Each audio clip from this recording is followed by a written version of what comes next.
بسم اللہ الرحمن الرحیم۔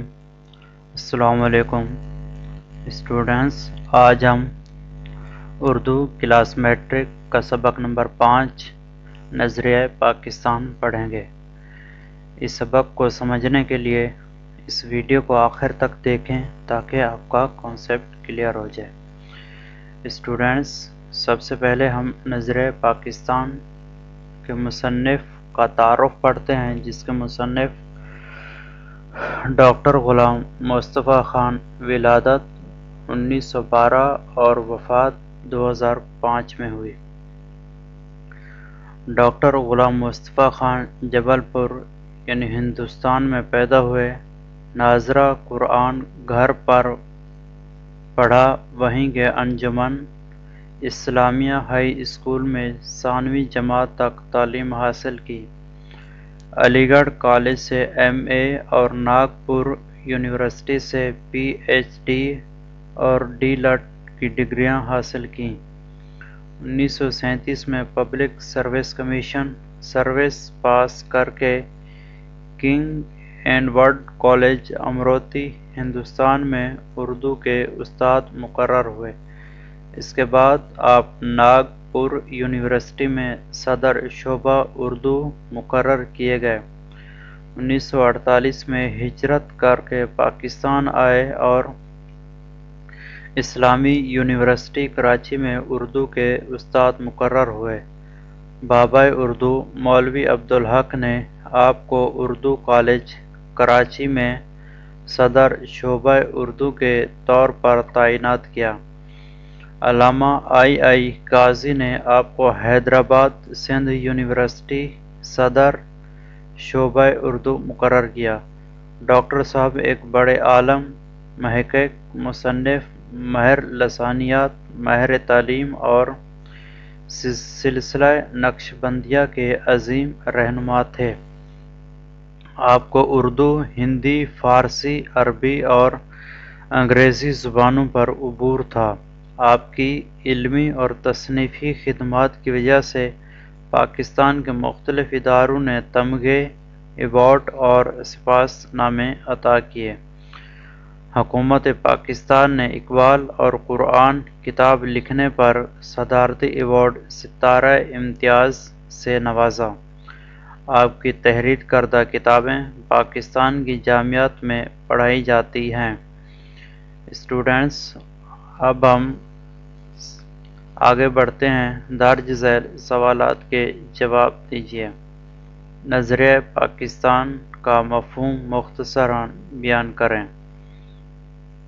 جواب: نظریہ پاکستان سے مراد ایسی اسلامی اور فلاحی مملکت ہے جہاں اسلامی اصولوں اور قدروں کے مطابق زندگی بسر کی جائے، جہاں ملی اتحاد ہو، مساوات اور عدل و انصاف ہو، دیانت داری اور ہمدلی ہو، انسانی ہمدردی کا بول بالا ہو اور مسلمان آزادی سے اسلامی اصولوں کے مطابق زندگی بسر کریں اور دنیا کے لیے ایک مثالی مملکت کا نمونہ پیش کریں۔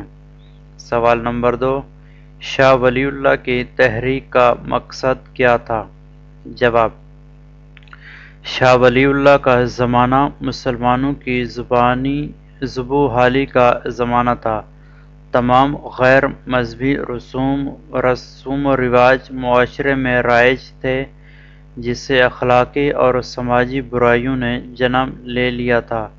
شاہ ولی اللہ نے حضرت مجدد ثانی کے مشن کو آگے بڑھایا تاکہ غیر اسلامی روایات جو مذہب کا حصہ بنتی جا رہی ہیں ختم ہوں اور مسلمان اسلامی تعلیمات پر عمل پیرا ہوں۔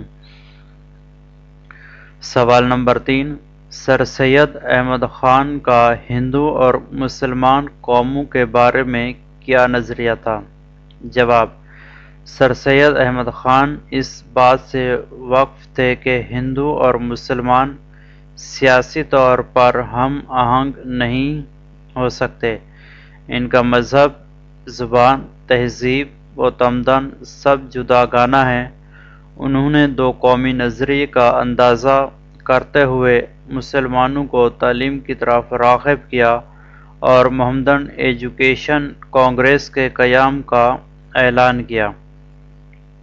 سوال نمبر 4، کانگریس کا اصل مقصد کیا تھا اور مسلم لیگ کا قیام کیوں عمل میں آیا؟ جواب: کانگریس ایک ایسی جماعت تھی جس میں ہندو مسلم شامل تھے، جس کا مقصد برصغیر پاک و ہند سے انگریزوں کو نکالنا تھا، مگر جلد ہی مسلمانوں کو اس بات کا اندازہ ہو گیا کہ یہ جماعت صرف ہندوؤں کا تحفظ اور انگریزوں کے ساتھ شامل ہو کر اپنے مفادات حاصل کر رہی ہے۔ مسلمانوں نے کل ہند مسلم لیگ کے نام سے ایک جماعت تشکیل کی، جس کی رہنمائی قائد اعظم نے کی، اور مسلمانوں کے لیے ایک پلیٹ فارم بنایا تاکہ وہ متحد ہو کر پاکستان حاصل کر سکیں۔ سوال نمبر 5، دنیا میں قومیت کی تشکیل کے دو بنیادی نظریے کون سے ہیں؟ جواب: دنیا میں قومیت کی تشکیل کے دو بنیادی نظریے ہیں۔ ایک مغربی نظریہ ہے جس کا بنیادی مقصد یہ ہے کہ جغرافیائی حدود کے اعتبار سے قومیں وجود میں آتی ہیں اور قوم سے وطن بنتا ہے۔ دوسرا اسلامی نظریہ جو حضرت محمد صلی اللہ علیہ وسلم کا قائم کردہ ہے۔ یہ نظریہ قومیت ہے جو لا الہ الا اللہ پر قائم ہے۔ اسٹوڈنٹس، یہ ہمارے سوالوں کے جواب تھے۔ اب ہم اس سبق کے خلاصے کی طرف بڑھتے ہیں۔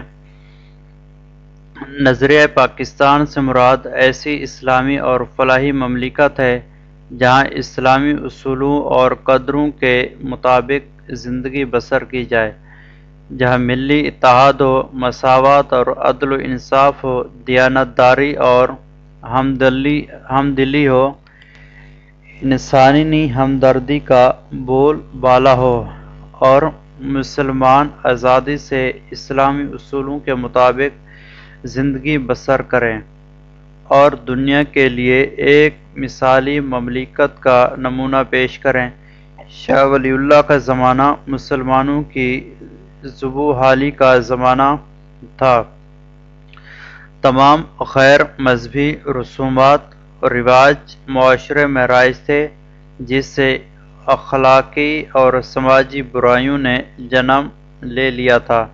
شاہ ولی اللہ نے حضرت مجد الثانی کے مشن کو آگے بڑھایا تاکہ غیر اسلامی روایات جو مذہب کا حصہ بنتی جا رہی ہیں ختم ہوں اور مسلمان اسلامی تعلیمات پر عمل پیرا ہوں۔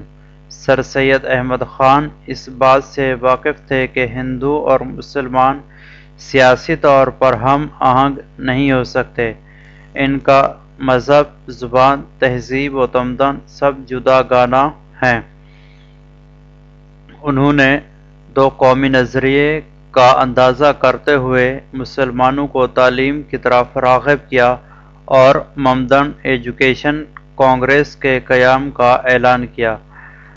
کانگریس ایک ایسی جماعت تھی جس میں ہندو مسلم شامل تھے، جس کا مقصد برصغیر پاک و ہند سے انگریزوں کو نکالنا تھا، مگر جلد ہی مسلمانوں کو اس بات کا اندازہ ہو گیا کہ یہ جماعت صرف ہندوؤں کا تحفظ اور انگریزوں کے ساتھ شامل ہو کر اپنے مفادات حاصل کر رہی ہے۔ مسلمانوں نے کل ہند مسلم لیگ کے نام سے ایک جماعت تشکیل دی، جس کی رہنمائی قائد اعظم نے کی، اور مسلمانوں کے لیے ایک پلیٹ فارم بنایا تاکہ وہ متحد ہو کر پاکستان حاصل کر سکیں۔ دنیا میں قومیت کی تشکیل کے دو بنیادی نظریے ہیں۔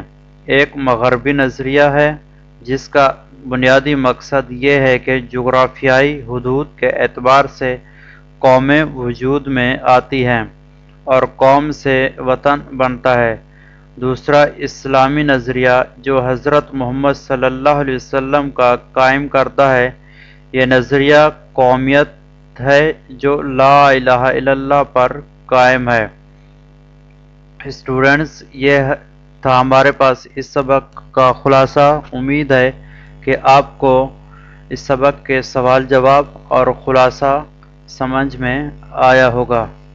شکریہ۔